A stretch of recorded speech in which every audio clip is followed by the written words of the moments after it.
Next हम दो question solve करने वाले हैं। सबसे पहला क्वेश्चन है कि हमें जनरेट करना है a random number between range 1 and 100। तो कभी भी अगर रैंडम नंबर जनरेट करना है तो उसके लिए हम लिखते हैं मैथ डॉट रैंडम। तो ये हमारा रैंडम नंबर जनरेट हो जाएगा। अब जो भी हमें रेंज चाहिए 1 से लेकर जो भी हमारी मैक्सिमम है, मैक्सिमम क्या है 100, तो हम उसी मैक्सिमम से करते हैं मल्टीप्लाई। तो इससे क्या होगा 100 तक के हमारे पास नंबर्स होंगे। अब इन नंबर से हम मुझे डेसिमल वैल्यू को हटाना है तो हम कर देंगे मैथ डॉट फ्लोर। तो इनसे डेसिमल वैल्यू हट जाएंगी और प्लस कर देंगे हम 1 को, क्योंकि इतने पार्ट से, सिर्फ इतने पार्ट से हमारी जो रेंज होगी वो 0 से 99 होगी। अगर हमें 1 से 100 की रेंज चाहिए तो उसके लिए हमें +1 करना पड़ेगा। इसको भी एक बार टेस्ट करके देखते हैं। हमारी जो पुरानी स्टेटमेंट थी उसके अंदर बेसिकली मल्टीप्लाई विद 10 की जगह अब मल्टीप्लाई विद 100 हमें लिखना है। एंटर किया, 19 आ गया, नया नंबर आ गया, अब नया नंबर आ गया। तो सारे के सारे नंबर्स जो आप नोटिस करेंगे ये 1 से लेकर 100 तक की रेंज में जनरेट होंगे हमारे पास। अब नेक्स्ट एक और सवाल कर लेते हैं। अगर हमें 1 से लेकर सिर्फ 5 तक ही चाहिए तो उसके लिए कुछ नहीं करना, सिंपली यहाँ पर इस नंबर से मल्टीप्लाई करने की बजाय अब हमें 5 से मल्टीप्लाई करना है। यानी अब अगर यहाँ पर 100 से मल्टीप्लाई करने की बजाय हम सिर्फ 5 से मल्टीप्लाई करें तो 1 से लेकर 5 तक की रेंज में रैंडम नंबर्स हमारे पास जनरेट होंगे। अब नोटिस करेंगे सारे के सारे नंबर्स 1 से 5 तक की रेंज में ही आते हैं। यहाँ पे एक इंटरेस्टिंग चीज की बात करते हैं। लेट्स सपोज मुझे सिर्फ 20 से लेकर, या और थोड़ा सा इजी बना लेते हैं, 21 से लेकर 25 की ही रेंज में नंबर्स जनरेट करने हैं। मुझे 1 2 3 4 5 ये सब नहीं चाहिए, या तो 21 चाहिए, या 22 चाहिए, 23 चाहिए, या 24 चाहिए, या 25 चाहिए। इसके लिए सिंपली हम क्या कर सकते हैं, ये लाइन क्या कर रही है, ये 1 से लेकर 5 तक रैंडम नंबर्स जनरेट कर रही है, तो इसमें सिंपली हम 20 को ऐड कर सकते हैं। अगर हमने 20 को ऐड कर दिया इस लाइन में तो उससे क्या होगा, उससे 20 से लेकर 24 तक ये रैंडम नंबर्स जनरेट करेगा। ये लाइन क्या करती है, इतना वाला पार्ट 0 से 4 तक रैंडम नंबर्स जनरेट करेगा, तो उसमें हर बार 20 ऐड कर देंगे। अगर मेरे रैंडम नंबर्स सिर्फ 0 1 2 3 हो सकते हैं और 4, और इसके अंदर अगर हमने 20 ऐड कर दिया हर बार, तो हमारे रैंडम नंबर्स कौन से जनरेट होंगे, 20 21 22 23 एंड 24। पर अगर हम इसके अंदर 21 ऐड कर दें तो रैंडम नंबर्स कौन से जनरेट होंगे हर बार, 21 22 23 24 एंड 25। तो इस लाइन के अंदर अगर हम 21 ऐड कर दें तो हमेशा 21 से लेकर 25 तक ही रैंडम नंबर्स जनरेट करेगी ये मेरी लाइन। इसे एंटर करेंगे, इसे एंटर करेंगे, इसे एंटर करेंगे, तो हमें दिखाई देगा कि हर बार 21 से लेकर 25 की ही रेंज में रैंडम नंबर्स जनरेट करती है लाइन। तो इसीलिए रैंडम नंबर्स को जनरेट करने की जो सिंगल लाइन है काफी इंपॉर्टेंट है, इसको समझना। इसमें अगर थोड़ा सा भी डाउट रह गया तो एक बार दोबारा से कॉन्सेप्ट को हल्का सा रिवाइज करके देख लेना है। नेक्स्ट हम क्या करने वाले हैं, हम एक गेसिंग गेम को क्रिएट करेंगे। यानी इस गेम के अंदर यूजर से हम एक रेंज पूछ लेंगे। यूजर क्या करेगा, कोई भी मैक्सिमम नंबर एंटर कर देगा। लेट्स सपोज यूजर ने, यानी हमने एक प्रॉम्प्ट क्रिएट किया और यूजर ने प्रॉम्प्ट में कोई भी एक मैक्सिमम नंबर हमें एंटर करके दिया। लेट्स सपोज यूजर ने हमें 10 एंटर करके दिया, तो हमारा कोड क्या करेगा, 1 से लेकर 10 तक की रेंज में कोई भी एक रैंडम नंबर जनरेट कर देगा। तो हमारे कोड में हमें कोई भी एक रैंडम नंबर जनरेट करना है। लेट्स सपोज यहाँ पर हमारा कोड कोई भी एक रैंडम नंबर जनरेट कर देगा। हमारे कोड ने अगर जनरेट किया, फॉर एग्जांपल हमारे कोड ने लेट्स से 7 जनरेट कर दिया 1 से लेकर 10 तक की रेंज में, तो अब हमारे यूजर को इस नंबर को गेस करने की कोशिश करनी है। तो गेस करने के लिए वो यूजर क्या करेगा, बार बार उससे प्रॉम्प्ट पूछेगा कि नंबर बताओ, नंबर बताओ, नंबर बताओ। तो उस यूजर को गेस करने की कोशिश करनी है कि ये नंबर क्या है, और जब तक यूजर सही नंबर गेस नहीं कर लेता तब तक हम उससे बार बार पूछते रहेंगे कि हमें नंबर बताओ, नंबर बताओ, नंबर बताओ। या तो उसे हमें सही नंबर बताना पड़ेगा या फिर यूजर को हमारा जो गेसिंग गेम है उसको क्विट करना पड़ेगा। तो इस लॉजिक को बनाने के लिए हम क्या कर सकते हैं, हम सबसे पहले तो यूजर से एक नंबर एंटर करवा लेंगे।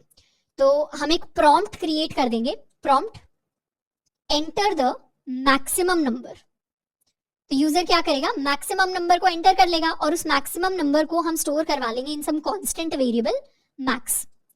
तो इसके अंदर हमने उसे स्टोर करवा लिया। अभी के लिए क्या करेंगे, सिर्फ लॉग कर लेते हैं, console.log हमारा मैक्सिमम नंबर क्या आया, सेव कर लेते हैं, रिफ्रेश। तो enter the maximum number. Let's suppose user ने एंटर किया मैक्सिमम नंबर इक्वल टू 10, या फिर यूजर एंटर चाहे तो 100 भी कर सकता है, यूजर चाहे तो 50 भी एंटर कर सकता है। तो कोई भी मैक्सिमम नंबर है जो हमारा यूजर एंटर कर सकता है। अब हमें क्या करना है, इस मैक्सिमम नंबर के बेसिस पर हमें अपना रैंडम नंबर कोई भी जनरेट करना है। तो एक वेरिएबल बना लेते हैं लेट रैंडम, या इसको भी हम कांस्टेंट रख सकते हैं क्योंकि ये चेंज नहीं होगा। Let random is equal to किसी भी रेंज के अंदर, अगर 1 से लेकर मैक्सिमम की रेंज के अंदर हमें मैक्सिमम नंबर, कोई भी रैंडम नंबर जनरेट करना है, तो उसके लिए ऑलरेडी हमने कोड सीख लिया है। हम पहले क्या करेंगे, मैथ डॉट रैंडम फंक्शन को यूज करेंगे। अब जो भी हमारी मैक्सिमम रेंज है उससे मल्टीप्लाई कर देंगे। मैक्सिमम रेंज क्या है, ये मैक्स, तो इससे हमने मल्टीप्लाई कर दिया। अब जैसे हमने मल्टीप्लाई कर दिया, हमारे पास कोई मैक्सिमम रेंज का नंबर आ गया होगा, पर हमें उसे राउंड ऑफ करना है। राउंड ऑफ करने के लिए हम मैथ डॉट फ्लोर फंक्शन को यूज कर लेंगे, तो इससे वो राउंड ऑफ हो जाएगा। तो वो 0 से मैक्स -1 तक राउंड ऑफ होगा। अगर 1 से लेकर मैक्स तक नंबर चाहिए तो हमें +1 करना पड़ेगा। इसको कर लेते हैं सेव, और हम क्या करेंगे, कंसोल डॉट लॉग की जगह, मैक्स की जगह, यहाँ पर हम अपना रैंडम नंबर जो है उसको प्रिंट करवा के देखेंगे। तो इसे कर लेते हैं रिफ्रेश। लेट्स सपोज यूजर ने एंटर किया 10 मैक्सिमम नंबर, तो उसके लिए रैंडम नंबर जनरेट हुआ 8। अगर यूजर 100 एंटर करता तो रैंडम नंबर 2 जनरेट हो गया। अगर यूजर 50 एंटर करता तो रैंडम नंबर 10 जनरेट हो गया। अगर यूजर दोबारा से लेट्स सपोज 75 एंटर करता तो रैंडम नंबर 66 जनरेट हो गया। दोबारा से 10 एंटर करता तो इस बार 10 ही जनरेट हो गया। तो इस तरीके से कोई भी रैंडम नंबर है जो जनरेट हो सकता है हमारी इस लाइन से। अब यूजर का काम है कि उसे सही नंबर को गेस करना है, तो हम क्या करेंगे, एक प्रॉम्प्ट क्रिएट कर लेंगे यूजर से पूछने के लिए, गेस द नंबर। हम यूजर को बोलेंगे कि सही नंबर उन्हें गेस करना है। अब गेस द नंबर में लेट्स सपोज हमारे पास ये गेस आ गई जिसके अंदर यूजर ने नंबर गेस किया होगा, और अब एक व्हाइल लूप हम रन कर सकते हैं जो हमेशा चलता रहेगा। और व्हाइल लूप से हम तभी बाहर निकलेंगे जब यूजर गेस करेगा क्विट, यानी यूजर जब राइट करेगा क्विट। तो हम टेस्ट कर सकते हैं if r guess equal to quit, तो उस केस में हम कंसोल डॉट लॉग करवा सकते हैं यूजर क्विट, और यहां से हम कर जाएंगे ब्रेक। ब्रेक करने का मतलब है हम इस पूरे व्हाइल लूप से बाहर निकल जाएंगे। पर बाकी केसेस में क्या करेंगे, हम चेक करेंगे यूजर का गेस कितना सही था और कितना गलत था। तो यहां पर हम चेक कर सकते हैं if guess equal to r random number. अगर गेस रैंडम के इक्वल है तो उस केस में हम क्या प्रिंट करवाएंगे, उस केस में हम प्रिंट करवाएंगे console dot log you are right. हम यू आर राइट प्रिंट करवा सकते हैं, फिर कॉन्ग्रेट्स, एंड फिर भी हम क्या करेंगे, यहां से कर जाएंगे ब्रेक, क्योंकि एक बार यूजर ने सही गेस कर लिया तो उसके बाद हमें लूप दोबारा चलाने की जरूरत नहीं है। तो जैसे ही गेस रैंडम के इक्वल हो जाएगा वैसे ही हम यहां से कर जाएंगे ब्रेक। नहीं तो हम क्या करेंगे, नहीं तो हम यूजर को बताएंगे, प्रॉम्प्ट करेंगे कि आपका नंबर जो था वो गलत था। हम प्रॉम्प्ट करेंगे योर गेस वाज रॉन्ग, फिर हम लिख सकते हैं please try again, please try again. तो यूजर क्या करेगा, दोबारा गेस करेगा। तो दोबारा गेस करेगा तो यहाँ हम लिख सकते हैं guess equal to this. I hope इतना लॉजिक हमें क्लियर हुआ है। इस व्हाइल लूप के लॉजिक को हम समझ लेते हैं। ऊपर वाला तो हमें ऑलरेडी पता है, यूजर ने कोई मैक्सिमम नंबर एंटर किया, उससे हमने रैंडम नंबर जनरेट किया। अब हम यूजर को कह रहे हैं गेस द नंबर, तो यूजर ने कुछ नंबर गेस किया। अब हम एक व्हाइल लूप रन कर रहे हैं। व्हाइल लूप हमेशा रन करता रहेगा, रन करता रहेगा, रन करते रहेगा जब तक ट्रू है। अगर किसी भी पॉइंट पर गेस की वैल्यू क्विट के इक्वल हो जाती है, मतलब यूजर क्विट कर देता है, तो उस केस में प्रिंट कर देंगे यूजर ने क्विट कर दिया तो ब्रेक कर दो। लेकिन अगर यूजर ने क्विट नहीं किया पर उसने सही गेस कर लिया, उस केस में भी क्या करेंगे, प्रिंट कर देंगे यू आर राइट कांग्रेचुलेशंस, पर उस केस में भी हम ब्रेक कर देंगे। मतलब आपने सही गेस कर लिया तो अब हम इस लूप से, इस गेम से बाहर निकलने वाले हैं। लेकिन अगर यूजर ने गलत गेस किया एल्स वाले केस में, तो हम उसको बताएंगे your guess was wrong, please try again. तो क्या करेगा, दोबारा गेस करेगा एंड दोबारा व्हाइल लूप में वापस जाकर दोबारा से गेस की सारी कंडीशंस हमारी चेक होंगी। तो इतने पार्ट को अभी के लिए रन करते हैं। Enter the maximum number, let's suppose हमने 10 एंटर किया, तो कोई रैंडम नंबर इंटरनली जनरेट हुआ होगा। अब मुझे गेस करना है क्या है मेरा रैंडम नंबर। मैं गेस कर रही हूँ मेरा रैंडम नंबर 1 है, तो इसने बोला your guess was wrong, please try again. अब मैंने गेस किया मेरा रैंडम नंबर 2 है, तो कांग्रेचुलेशंस यू आर राइट। यहाँ पर हम ये भी ऐड कर सकते हैं कांग्रेट्स यू आर राइट, यहाँ पर ऐड कर सकते हैं कांग्रेट्स रैंडम नंबर वाज, और यहाँ प्रिंट करवा सकते हैं अपने रैंडम की वैल्यू। अब इसे दोबारा से करते हैं refresh. Enter the maximum number, मेरा मैक्सिमम नंबर है 10, मैंने एंटर किया 1, तो कह रहा है you are wrong, please try again. तो मैंने एंटर किया इस बार 2, तो दोबारा से रैंडम नंबर 2 जनरेट होकर आ गया। दोबारा से रिफ्रेश करते हैं। इस बार मैंने एंटर किया मैक्सिमम 10, मैंने एंटर किया 1, you are wrong, please try again. 2 enter किया, इस बार भी मैं गलत हूँ। 3 एंटर किया, इस बार भी मैं गलत हूँ, 3 भी नहीं है नंबर। 4 एंटर किया, 4 भी नहीं है नंबर। 5 एंटर किया, 5 भी नहीं है नंबर। 6 एंटर किया, 6 भी नहीं है। 7 एंटर किया, 7 भी नहीं है। 8 एंटर किया तो 8 पे इसने बता दिया you are right, congratulations, random number was 8। तो इस तरीके से मेरा एक गेम टाइप क्रिएट हो गया है जिसमें हम क्या करते हैं, एक रेंज एंटर करते हैं। तो हमने कोई भी मैक्सिमम नंबर एंटर कर दिया, रेंज एंटर कर दी, रैंडम नंबर जनरेट हो गया। अब मुझे गेस करना है कि वो रैंडम नंबर सही है या नहीं। अब यहाँ पर इस गेम को और थोड़ा सा इंटरेस्टिंग बनाने के लिए हम क्या कर सकते हैं, एक पहले इसका फ्लॉ देखते हैं गेम का। अगर हमने जो मैक्सिमम नंबर एंटर किया वो 100 है, इसे हम एंटर करेंगे, तो अब मेरे पास रेंज जो है गेस करने के लिए वो 1 से लेकर 100 तक बहुत बड़ी रेंज है। उसमें अगर मैं 1 से स्टार्ट करूं, वैसे इस केस में तो 1 ही आ गया रैंडम नंबर, पर जनरली अगर हम 1 से स्टार्ट करें तो जरूरी नहीं है कि इतनी जल्दी हमें हमारा नंबर मिल जाएगा। तो हो सकता है मेरा नंबर अगर 99 हो तो क्या मैं 1 से लेकर 99 तक नंबर्स को एंटर करूं, तो 1 से लेकर 99 तक की जो रेंज होगी वो बहुत बड़ी रेंज होगी। तो हम क्या करेंगे, अपने गेम के अंदर हम हिंट्स को इंट्रोड्यूस करेंगे, यानी हम यूजर को हिंट देंगे। कैसे हिंट देंगे, लेट्स सपोज मैक्सिमम जो यूजर ने एंटर किया वो था 100 और अब रैंडम नंबर 75 जनरेट हो गया, तो हमारा जो रैंडम है उसकी वैल्यू है 75। तो यूजर अगर हमारे पास लेट्स सपोज 60 एंटर करता है तो हम यूजर को इतना सा हिंट दे देंगे कि आपने जो नंबर एंटर किया है वो स्मॉल है, मतलब आपने थोड़ा सा स्मॉल नंबर एंटर किया है तो आप थोड़ा सा लार्जर नंबर एंटर करो। तो वो हिंट मिल गया कि 60 है तो आप 75 की तरफ जाने की थोड़ी सी कोशिश करो। अगर लेट्स सपोज यूजर ने एंटर किया 85 तो उस केस में हम यूजर को हिंट देंगे कि आपने थोड़ा सा लार्ज नंबर एंटर कर दिया है, आप थोड़े से छोटे नंबर की तरफ जाओ। तो इस तरीके से 2 तरीके के हिंट हम देंगे यूजर को। अगर यूजर छोटा नंबर एंटर करता है रैंडम से तो हम उसको हिंट देंगे कि आपने if you have entered a very small number please enter a larger number. और अगर थोड़ा सा लार्ज नंबर एंटर करता है तो फिर भी हम हिंट देंगे। तो हम हिंट्स इंट्रोड्यूस करेंगे अपने गेम के अंदर। कैसे इंट्रोड्यूस करेंगे, यहाँ पर इफ कंडीशन चेक करवाने के बाद एल्स से पहले हम चेक कर सकते हैं इफ, यानी ये वाली जो एल्स कंडीशन है इसको अभी के लिए कमेंट आउट करके थोड़ा सा हटा देते हैं। यहां पर हम लिखेंगे एल्स इफ, अगर गेस रैंडम के इक्वल है तब तो प्रिंट हो जाएगा यू आर राइट ब्रेक, लेकिन अगर जो हमारी गेस है वो रैंडम से छोटी हो जाती है तो उस केस में हम क्या करेंगे, उस केस में हम प्रिंट करवा देंगे console.log your guess was too small, या इनफैक्ट यहीं पर हम अपना एक प्रॉम्प्ट क्रिएट कर सकते हैं।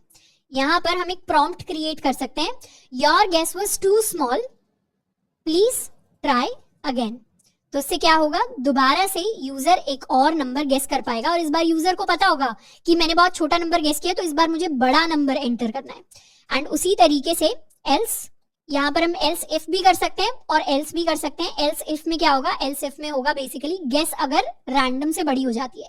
एक केस हो गया guess is equal to random, एक केस हो गया guess is less than random, एक केस हो जाएगा लास्ट केस जो बचेगा कि guess is greater than random. उस केस में हम प्रिंट करवाएंगे your number was too large.